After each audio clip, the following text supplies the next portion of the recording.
2 hours later. At ayan na nga, nag-selfie-selfie pa, no? Akala mo talaga matibay, no? Yan, selfie-selfie ka muna pero mamaya aray ka. Tapos ayan, nagsiset up na ngayon yung mga ibang tattoo artists. As ayan nga pala yung mga trophy na pwedeng mapanalunan ng mga sasali. Tapos ayan, selfie-selfie ulit. Akala mo very strong talaga. Ayan. Ayan yung tattoo artist ko kasama yung wife niya. Salamat sa pag-assist. Ayan, picture-picture. Kailangan kunyari talaga, very strong. Ayan. Nagpe-prepare na yung tattoo artist ko at saka yung wife niya. And ito yung pyesa na ipanglalaban ng artist ko. Ayan, yan, sana manalo. At ito ulit, konting pasilip lang sa mga trophies na pwedeng mapanalunan ng mga tattoo artists na sumali dito sa kapatiran competition. Ganda guys, quality guys, quality. At ayan, nagre-ready na yung artist ko. Medyo sa part niyan, kinakabahan na ako kasi after 3 years, tatatuan ako ulit. So, ayan. Kinakabahan na ako dyan. Kunyari, video. Kinakabahan na ako dyan. Kasi after 3 years, nakakatikim tayo ng karayom.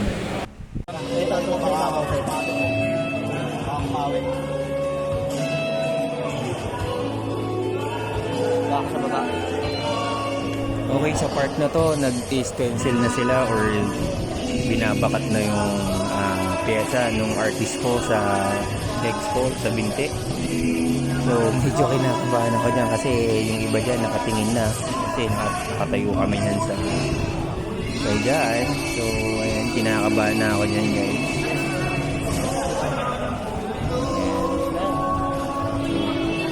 Shoutout dun kay Sir Jason, yan yung naka-yellow. Siya yung nag-champion sa newbie category. So, papasalamat kami sa kanya kasi ina-assist din yung artist ko. Kasi yung artist ko first time din masali sa competition. So, ganun din. First time ko din mag-model. So, ayan. Sa part na yan, medyo sumasama na yung panahon. So, ayan. Nag-start na. Medyo ramdam ko yung sakit dyan kasi yung pwesto ko medyo nakangawit guys.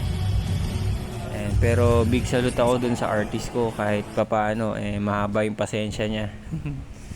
Ayan guys, yung final result. Salamat pala kay Sir Randall sa pagpunta. Ayan. Bumisita siya doon para manood ng competition. Salamat Sir Randall.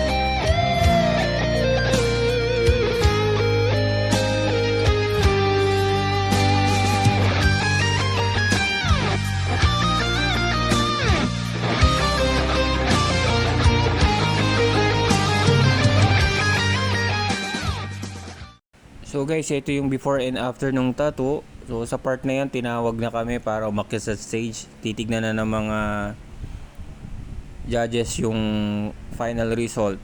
So nagpapasalamat ako ulit sa wife ni tattoo artist ko sa pag-support saka sa kaibigan niya. Gotta catch 'em all.